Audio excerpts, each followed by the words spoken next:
Let me give you the first blush here because you have equity sales and trading revenue coming in below analyst estimates. We'll talk about that in a second, why that's a big deal. You do have fixed income sales and trading coming in above estimates. That makes 4 of the 5 biggest banks coming in above estimates there. You have wealth management revenue coming in above estimates as well. That is, the behemoth in the room over at Morgan Stanley. But on the equities number, listen, that means this is another quarter in which Goldman not only beat estimates, they also came in above Morgan Stanley in equities trading. This is a core business. They have traditionally been the biggest on Wall Street when it comes to equities trading. So what is happening? Are they losing share? Is this a client balance issue? Is this a market issue? It is a soft market when you look at the equities market. But remember, we are one large prime broker short in the world without Credit Suisse. So why isn't Morgan Stanley picking up more share? First quarter wealth management, the revenue above estimates, 6.56 billion. The estimate 6.48. Just to look at the pre-market response to this.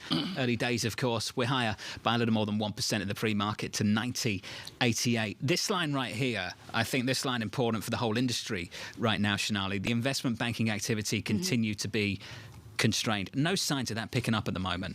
It's looking ugly out there. And remember, we want to kind of dig a little deeper a little bit later on and see if they also are talking about their securities portfolio and if they're talking about the loans that they have on their book. Remember, we're watching all these banks in real time kind of work through all of these hung loans before they can get to the new set of lending. Remember, private equity is still out there raising money. We had Goldman yesterday saying the fundraising environment is also kind of muted here. But again, they are looking to the end of the year to pick back up.